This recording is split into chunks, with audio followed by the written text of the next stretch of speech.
What's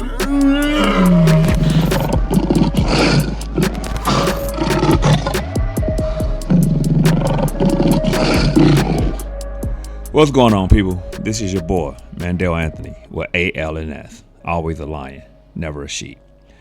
We're going to switch it up again, and it's going to be Lion Thoughts today. But this is going to get a little deeper for me. It's going to be something that's a little personal to me. It's going to give you a little bit about my backstory, and going into police brutality.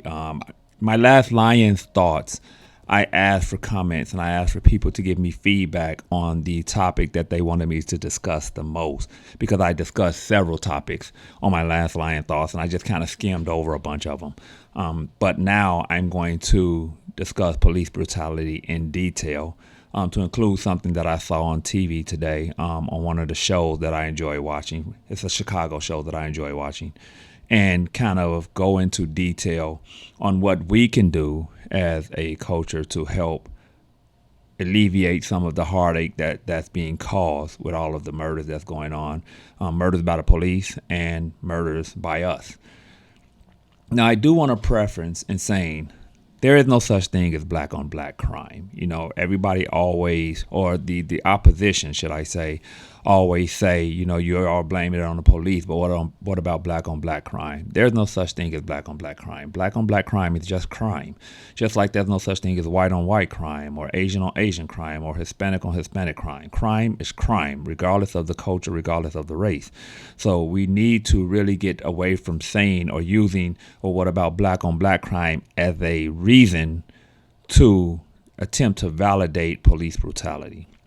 Now, as I said on my last Lion Thoughts, well, let me backtrack. I'm going to give you a little bit of story about who I am in my life. I came from Chicago, born and raised in the ghettos of Chicago, was raised by a single mom. My dad, which I unfortunately call my sperm donor, and I'm going to go into detail as to why I call him that. This is something that's very dear to my heart. You don't...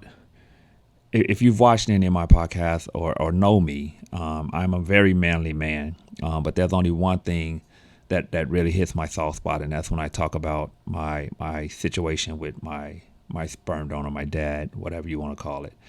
My mom raised 4 children. She had all 4 of us by the time she was 21. She had my brother when she was 16. She got married at age 17. So all 4 of us are by my dad. And my mom, unfortunately, had to raise all of us by herself, with the help of my grandmother, of course, and my auntie was there sometimes. But she generally did it by herself. I got my work ethic from my mom. You know, my mom has always had a job. She had 2-3 jobs at a time. She was one of those mothers that didn't give us everything that we wanted, but she gave us everything that we needed. And that's something that I commend her for. She is an amazing woman to this day. She's a no nonsense, no shit taking mom to this day. The fact that I just use the word shit, if she see this, she probably slapped me, and I'm 48 years old because I don't curse in front of my mom. But she's an amazing woman. She did a lot for us. The reason why I call my dad my sperm donor is because he went to jail when I was 1 year old. And he went to jail. He was accused of a triple homicide. I'm not going to go into great detail about that, but he did it basically to try to put food on our table. The unfortunate part about Chicago, even to this day, is that there's not a lot of positive opportunities in Chicago.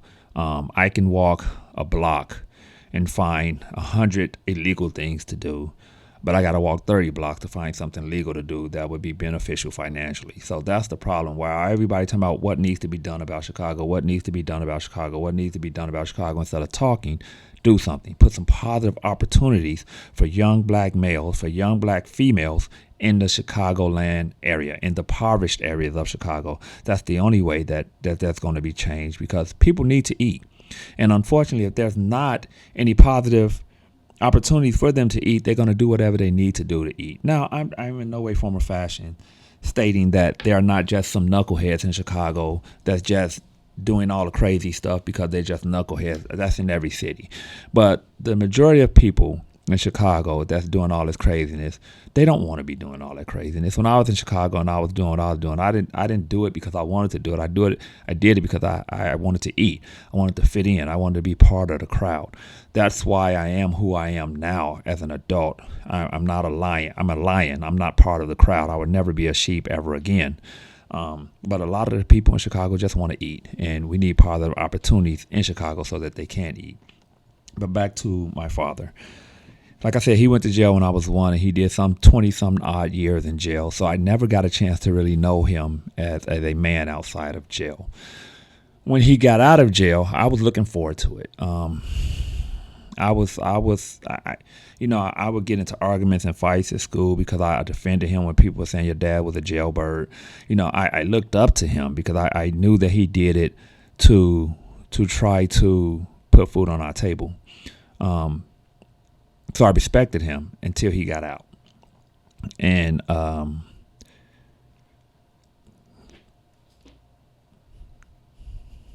this is something, like I said, that's a little hard for me. I try to make sure that my kids know that I would never leave them. Know that I love them. Even if they're being knuckleheads, I want them to know that I always love them and I'm going to always be here for them. When he got out, like I said, I was looking forward to seeing him because I never really seen him outside of jail. And we go to Arkansas every year for Thanksgiving. We used to go to Arkansas every year for Thanksgiving. So this year he got out and he said that he was going to come to Arkansas. And I was hyped up to see him out of jail. This is going to be the first time I've ever seen him out of jail, especially as an adult. And we got to Arkansas and I asked my mom and I said, hey, where's Dad? And she said, I don't know. You got to ask him. Now, keep in mind, he was going to ride to Arkansas with my mom. He wasn't going to have to pay anything. It was going to be all expenses paid for him. So he had nothing to do but ride. So I was talking and I asked my mom and I said, well, where's Dad? And she said, I don't know. You got to ask him. And I called him and I said, where are you? Now, keep in mind, I had talked to him before we went to Arkansas. And he promised me that he was going to be there. I mean, I was so hyped up and he knew I was so hyped up to see him. And he wasn't there. So when I called him, I said, where are you? He said, well, I'm not there. And I said, well, that's pretty obvious. I said, why are you not here? And he said, I wanted to spend time with my other family, or I just couldn't make it, basically. I said, but you promised me that you would make it, And how nonchalant he was about not being there, it really hurt me.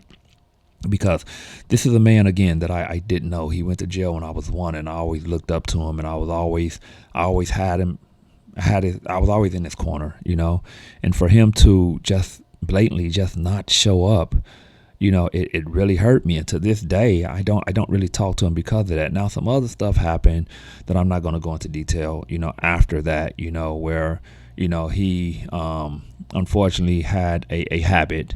And that habit made him do some things that, in regards to my mom, that I'm not very fond of. So that only tarnished the relationship even more because you don't fuck with my mom. That my mom is my heart in every sense of the word.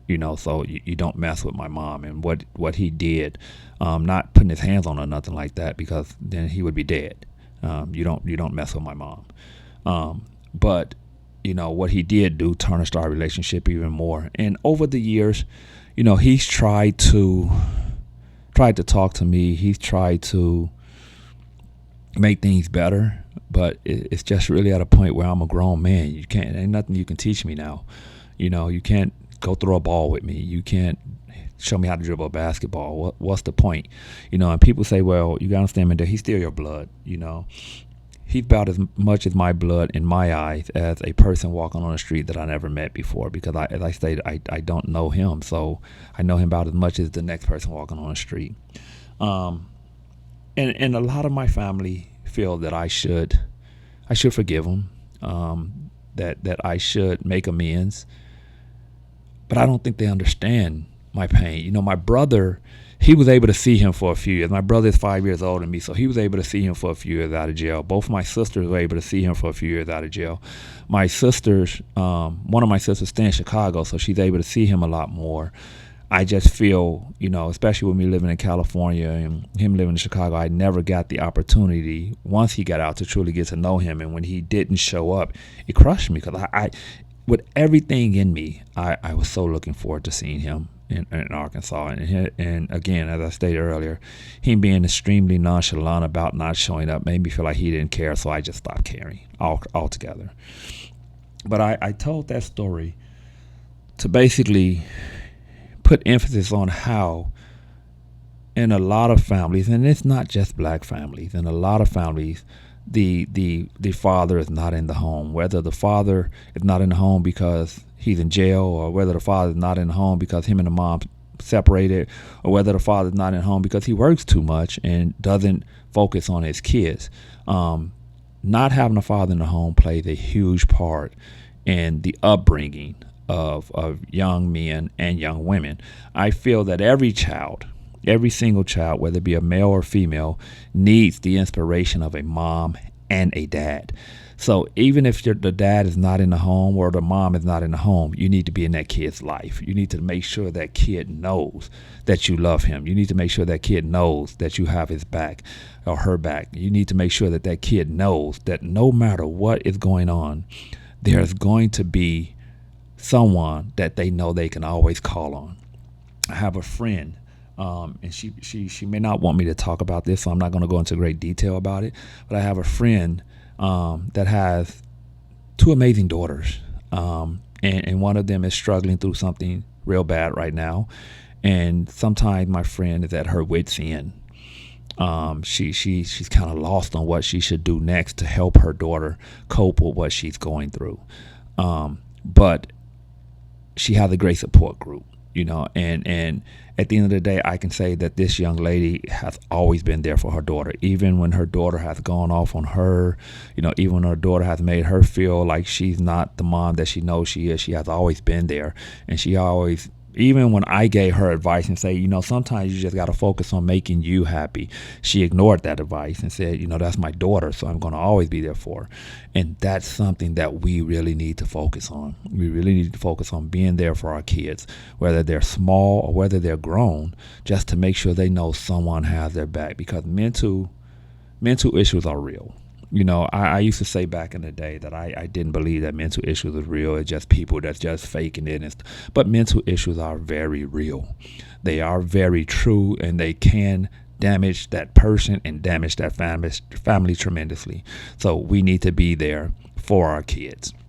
But again, I brought all this up because I'm going to segue into police brutality, but I'm going to also talk about things, as I stated, a father in the home that we can do to help some of our young kids cope with what they're going through on these streets, whether it be in Chicago, whether it be in LA, whether it be in Memphis, whether it be in Mississippi.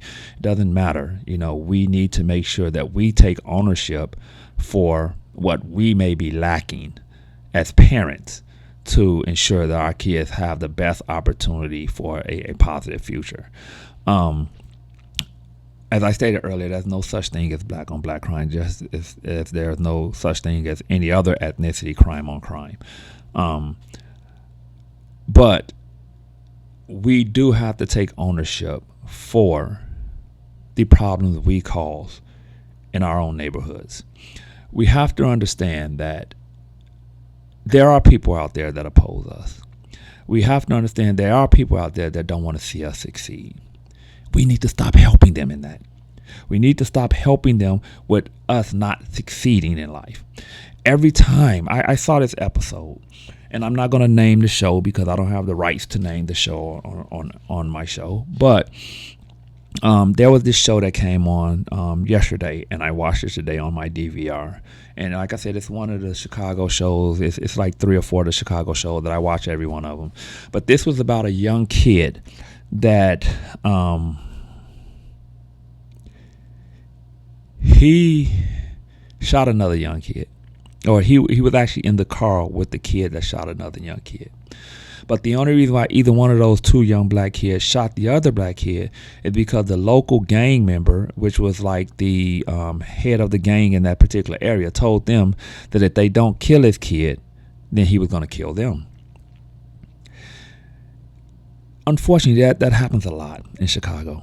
I mean, it's swept under the rug and people don't talk about it, but there are so many kids in Chicago that's in a gang, and they really don't want to be.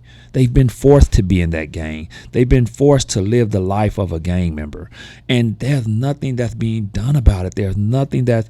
So let me digress. This kid, when he got found out that he was the one that was in the car, even though he didn't pull the trigger, he was the one in the car, and he knew that where they were going, they were going to try him as an adult. He's a 15-year-old kid. Now, the state's attorney was a young black lady as well. And the young black cop that's on the show, he said, I can't believe that you're doing this. This is a 15-year-old kid and you're going to try him as an adult. And she said, well, he's involved in a murder. And the cop was like, or the officer was like, well, he didn't pull the trigger and he's 15. Why are we trying him as an adult? You're ending his career. Now, keep in mind his life. Keep in mind this kid has never been in trouble, has no pride, no priors, honor roll student and everything. He was a good kid, but he got caught up in a bad situation and he was about to be put in jail for God knows how long for something that he was forced to do. He was coerced to do. I'm not sure why.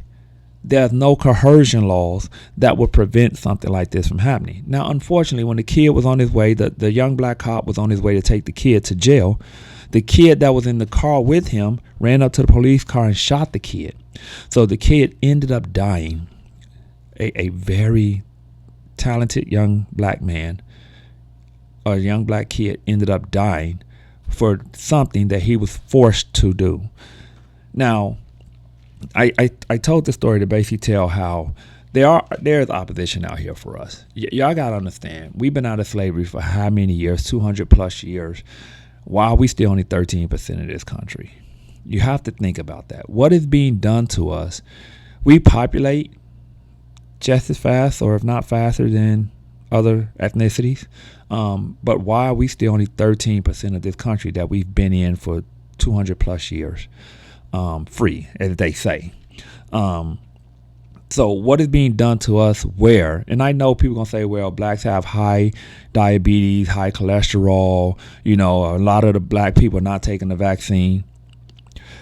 I'm glad black people are not taking the vaccine. I'm just going to be perfectly honest. I am not anti-vaxxer, as I stated many times before, but I feel that this vaccine came out entirely too quick. Most vaccines have at least 2 years case studies on them and have adequate background, even though I still wouldn't take those. But the fact that this one came out so quick and they're pushing it so heavily, I am glad that there's a vast majority of people, doctors, nurses, lawyers, that's against this vaccine. But I'm not going to go into that. But I will say that this kid on this show died for something that he had no control over. And unfortunately, it happens a lot, and we're not doing anything about it. Now, when I say we, I mean the powers that be are not doing anything about it. And there are a vast amount of people in those powers that don't want to see us succeed. So we really need to stop helping them and not allowing us to succeed. We need to stop killing each other. We need to stop belittling each other. In the Hispanic culture, because my wife is Hispanic, and in the Hispanic culture, they really stick together. They look out for each other. You'll have 10 people living in one house, a one-bedroom house that's Hispanic, because they want to make sure each one survives. They want to make sure each one, can make it in this world. Where if in a black culture, if we 5 people in the house, we complain about us not having enough room. So I'm not in any way, form, or fashion trying to tell anyone how to live their life. But I am trying to say that we need to focus on making us better. We need to stop falling for everything that they try to pump into our bodies. You got to understand, the black body is one of the most resilient bodies in this world. But we're dying for some reason at a faster rate than other cultures in this country. You have to ask why. We got to stop attributing to that. Stop attributing to that by eating stuff that we know we shouldn't be putting in our bodies. Stop attributing to that by popping any pill just to take the pain away. Stop attributing to that by killing each other. Stop attributing to that by gang banging, by selling drugs to our own people. We need to focus on making sure that we as a culture will survive as a culture.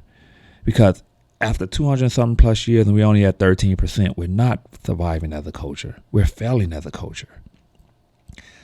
Now, I'm going to take this to police brutality, as I was stating earlier. I am not against police, but I am against cops. Let me tell you the difference for me. A police officer is someone that got on the force so that they can do better in their communities. They can help police those communities to make those communities a better place to live for everyone. Black, white, brown, Asian, whatever. Make it better for everyone. But there are cops on the force. And when I say cops is the derogatory term for police officers for me, as I stated on one of my other podcasts. We need to stop employing cops.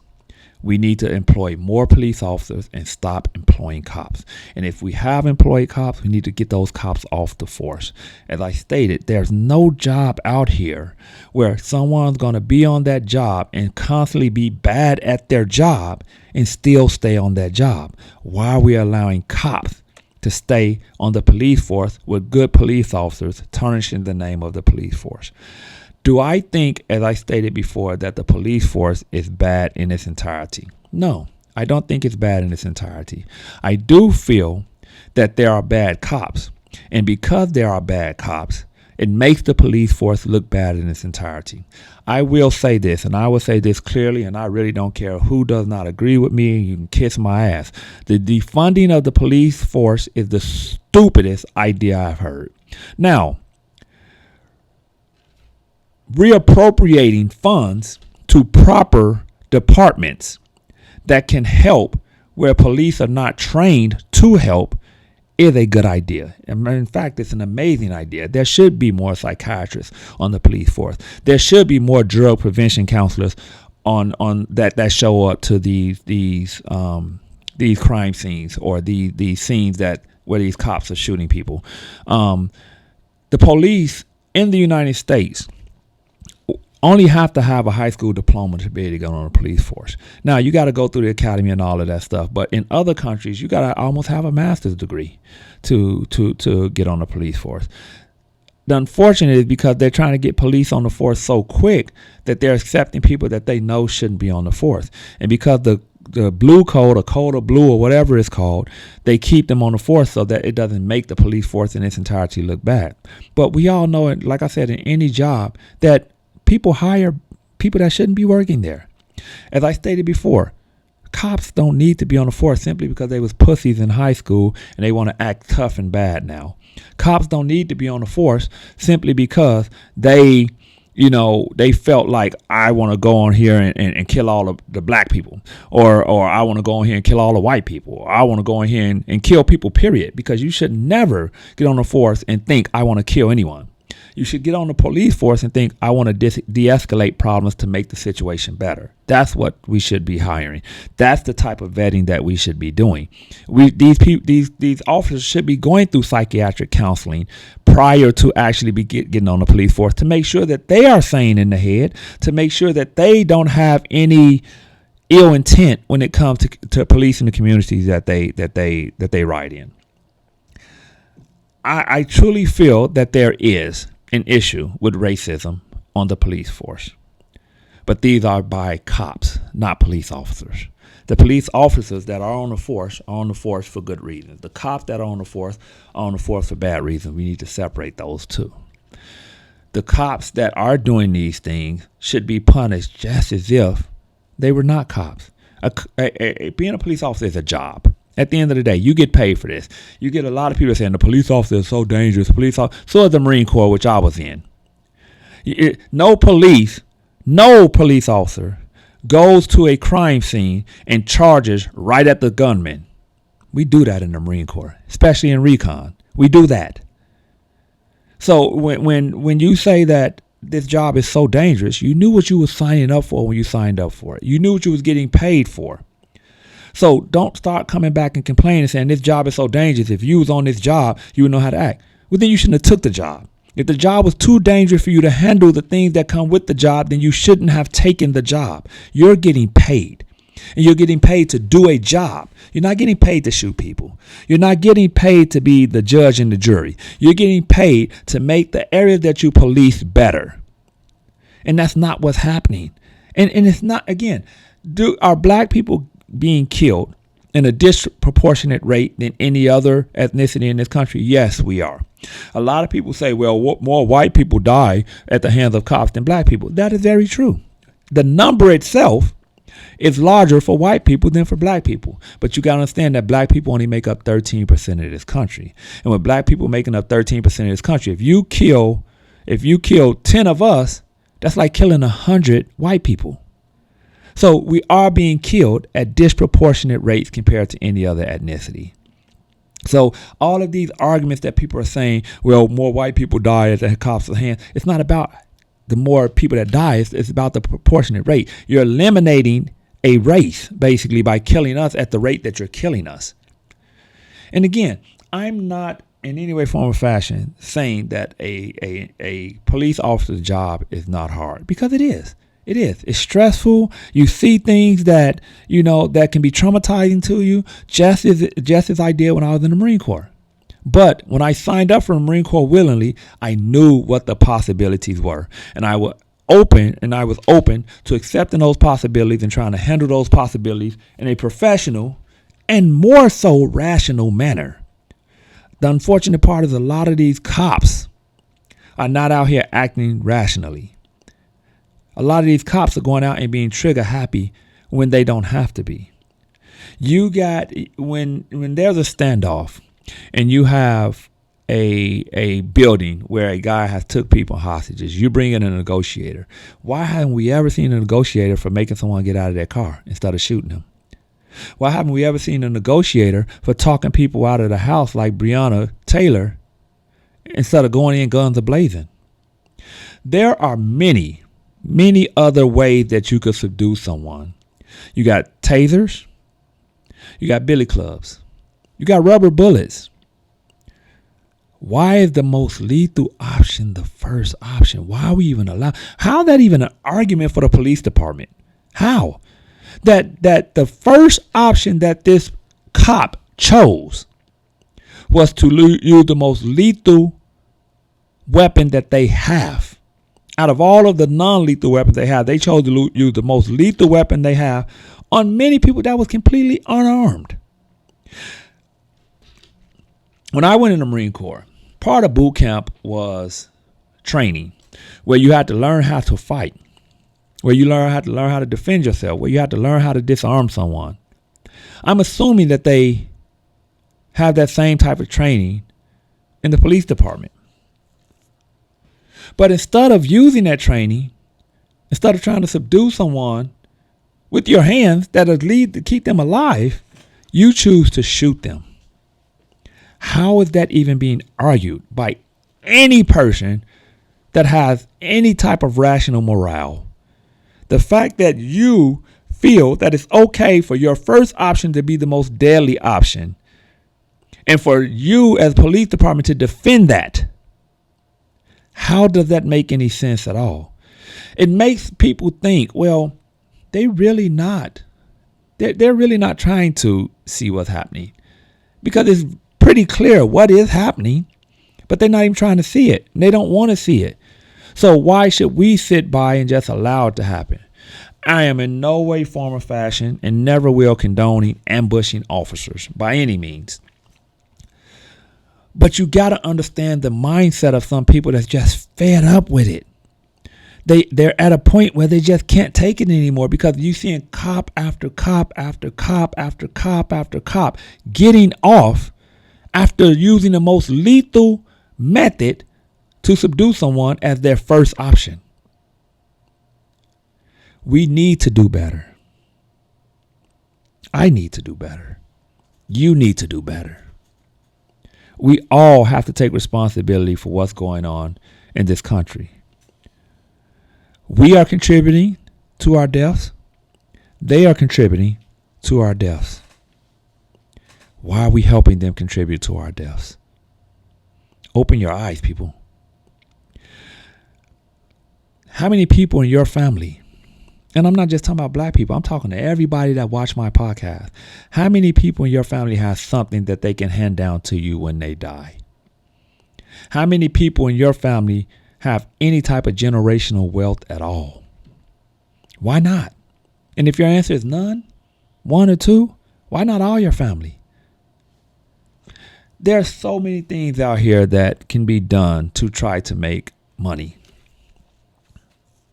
And as I stated, unfortunately, in some impoverished areas in the inner cities, there's more illegal things to do and not a lot of positive opportunities. And unfortunately, there's no true education from a street standpoint being put into these cities to help these kids understand how to get out of the surroundings that they're in. A lot of kids are just adapting to their surroundings and trying to stay alive. So we need to bring some positive outlooks as well into these inner cities to help them understand how to get out of the situations that they're in, how to make a life for themselves, how to be successful. And this, again, runs with any ethnicity, because there's white people out here killing white people. There's Hispanics killing Hispanics. So it's definitely not something that is just suited for one culture. I have a buddy that's an indigenous person, and let me make sure that you all understand that an indigenous person or more is not a sovereign citizen. That's not, people equate a Moor being a sovereign citizen. That is not the truth. Sovereign citizens are, by some accounts, considered terrorists, domestic terrorists. A Moor or an indigenous person is someone that has accepted their roots, fully understand their roots, and have gone completely back to their roots to make sure that they're living the best life that they can live based on what their rights and based on their rights and what they deserve per their roots. A Moor comes from Moroccan people. A lot of people don't understand that this country that we're living in was Morocco. And we have a treaty with Morocco that basically I think is expiring in like 5 years or something like that, where the United States basically has to go renew that treaty with Morocco. But I'm not going to go into great detail about that because I'm not an indigenous person, and he was kind of enlightening me about it, but he went into great detail with me, but I'm not going to go into great detail with you all. That would be something that he would have to discuss if he chose to. But I brought that up to basically say that we have a very rich culture, and we have when I say rich, I mean rich in finances and rich in spirit and rich in pride. And I think we've gotten away from that richness of our culture. And we're focusing on here and today instead of focusing on the future. We're focusing on living day by day and trying to keep up with the Joneses, as I stated on one of my other podcasts, instead of trying to make sure that you stand out as a person, an individual person. All of us was born into this world by ourselves. So why are we trying to fit in with everybody else around us? Stand on your own 2 feet. Help your children stand on their feet by giving them something other than a basketball or a football, hoping that they make it. Give them some knowledge. Give them some encouragement. Give them a will to live. Help them understand that life is great and no one wants them to leave this earth. Make them feel like there's a reason for them to be here so that they continue to be here.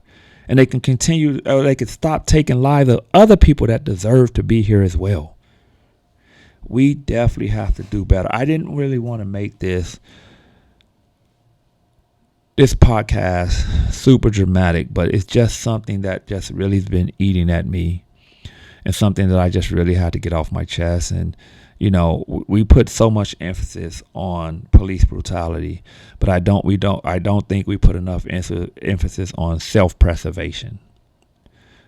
We don't put enough emphasis on making sure we as a people know who we are as a people. I'm not going to continue. This is going to be a quick podcast, but it's something that I really had to talk about. And I told you the backstory of who I am so you can understand why I feel so deep about this. You can understand why I want to make sure that I can try to educate as many of our young black brothers and sisters as I can so that they can make it to 48, so that the people around them can make it to 48 and beyond. The lifestyle that I came up in Chicago, my life could have went a very different route. A lot of people think they have no way out, but my life could have went a very different route. But I chose to find a way out. And my way out was the Marine Corps. My way out was kind of like thug detox for me. I'm not going to say the Marine Corps saved my life. The Lord saved my life. He just put me in the right place to do it. Now, I'm not saying that the military is for everybody, because if you're weak-minded, the military will destroy you. But if you're a strong-minded individual, the military can be very beneficial for you, depending on what you're looking to get out of life. The military family is very respected. Now, I'm not gonna even sit here and pretend. There's racism in the Marine Corps. There's racism in the Army. There's racism in every military branch. There's racism everywhere in the world. But we got to stop using racism as an excuse for us to continue to be held back. Yes, we do have to work 10 times harder than others. But the satisfaction of working 10 times harder than others is you did it by yourself. No one helped you. You didn't sit at home and get public assistance. You didn't sit at home and get unemployment. You went and did it and made it by yourself. There's no other greater satisfaction than knowing that you made it without anybody's help but your own. We need to focus on helping ourselves and helping our children to succeed. We need to get away from blaming. Yes, there's opposition against us. Yes, there's obstacles in our way. Yes, it is hard. But why do you want to take the easy route anyway? When you take that hard route and you accomplish it, it's so much more gratifying than the easy route. I'm not speaking on generational wealth, as I stated before in one of my podcasts, to make my children spoiled or entitled. But I want them to know that they have a stepping stone for when they start out in this life and they don't have to struggle like I may have had to struggle, or these obstacles are necessarily in front of them like they were in front of me. I want to give them that stepping stone. I want to give them that backbone and let them build on that themselves. Black people, buy more land. Stop buying Louis Vuitton and Gucci and all this. Buy more land. Buy houses. Buy classic cars. They appreciate in value. You'll go out and you'll buy a Mercedes-Benz brand new, and by the time you drive off the lot, it's depreciated by at least $3,000 as soon as you drive off the lot. In 3 years, it's depreciated half of its value. You buy a classic car, it's appreciating. Buy a classic car, fix it up, don't drive it all the time, let it sit in your garage every now and then, drive it maybe on once a week on weekends, it's appreciating. Start being smarter with our money. We don't know, a lot of us just don't know how strong our money is. We're only 13% of this country. But I think, if I'm correct, I think we make up about 46% of the economy. We put a lot of money into this country. And we need to start doing more with that money to make us better. I'm going to end it with that. I appreciate you all listening. Hopefully I said something that has lit a bulb in your head. I just want to see us better. I want to see us survive. And you should want the same. As always, it was a pleasure. And as I stated before, if you're not living to the fullest, you're not really living. Take care, be safe, and it was a pleasure. Until next time.